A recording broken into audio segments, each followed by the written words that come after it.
Yeah, hi there. These comments are for SA, and I am Michael, the founder owner and the materials writer for all of your lessons at the TOEFL online course, the 7-step system to pass the TOEFL IBT.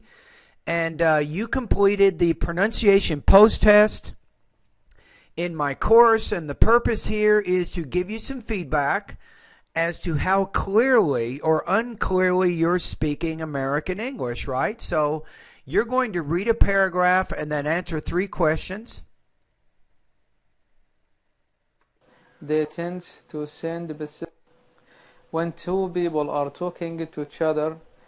When you use the word people, you have to pronounce that with more air. When two people are talking to each other, so that's a bilabial consonant, which means you have to create a lot more aspiration than what you're doing. They tend to send specific tense part. You want to say distance, D-I-S, not distance, but distance.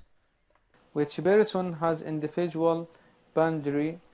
This is invisible, not individual.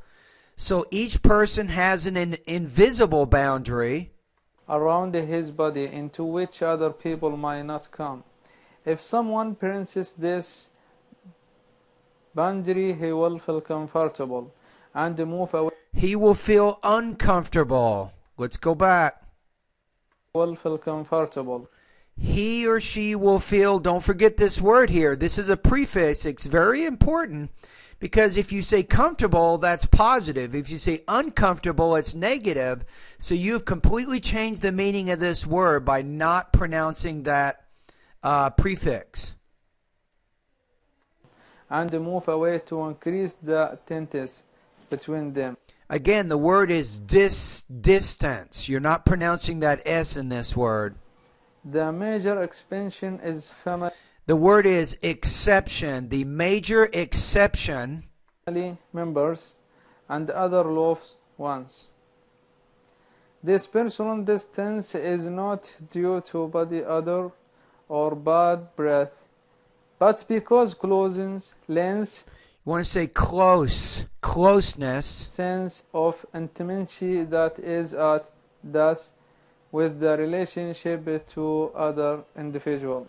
So you're getting there. I think you're making some improvements with your intonation, but you still have a long way to go, I think, before you are intelligible when you're speaking American English. So you want to be careful of the blending. You're not really blending. For example, I'm going to say lends a sense of intimacy, which is at odds, or that is at odds with the relationship to the other individuals. So sometimes we'll take the S and we'll blend that to the first letter of the next word, or we take this S and we blend it to the first letter here, A. So lends a sense of intimacy that is at odds with the relationship to the other individual. Okay, now you're answering the 3 questions. My real friend is my wife. She important to me because she is important to me. You said she important, so you want to make sure that you put verbs in the sentences that you say. Because she is mother of my son. Okay. And she always support. You can probably say her. She is the mother of my son. To me, of my life, especially in my school. I see myself in my big country because my education now, and I will be a lawyer in it. My favorite season is winter because I like cold and snow. All right, so as you're answering these 3 questions, you're not really giving any supporting examples. It says in each case, use supporting examples. It says, explain your ideas with supporting detail. Be as specific as possible. So the only conclusion I can draw here is that you are limited in the vocabulary and the grammar that you're using, so you're not able to fully develop the ideas due to these limitations. All right, so now let's take a look at your score here. So on my intelligibility and speaking diagnostic scale, with your speaking, I'm going to put you in the 2 range here. I'm going to put you in the low intermediate. I'm going to put you at about 2.4 out of 7. Like I said, even when you're speaking spontaneously, sometimes you're not putting those verbs in there. You're very basic in the vocabulary and the grammar that you use, right? So this affects your speaking and pronunciation abilities. Now, from a pronunciation standpoint, you want to work a little bit more in the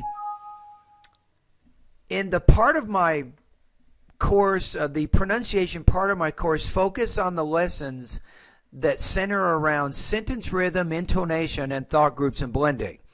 Now, you also saw that when you're reading that paragraph, you're actually very unfamiliar with a lot of the vocabulary of the English language. So you'll see a word, but because you don't know it, you haven't seen it, you have no idea how to pronounce it.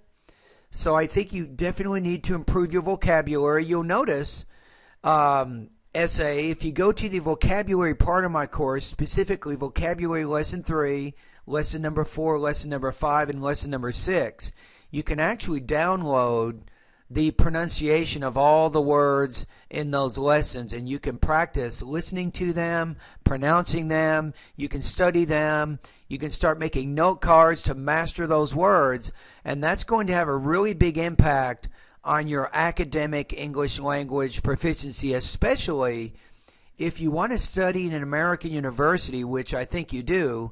You need to improve your vocabulary so it'll be much easier when you begin reading passages and things.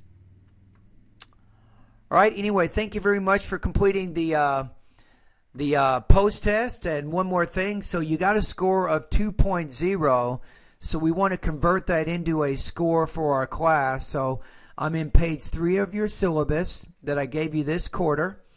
So 2.4 is going to put you right around, I'm going to put you at about 72% on this particular assignment, right?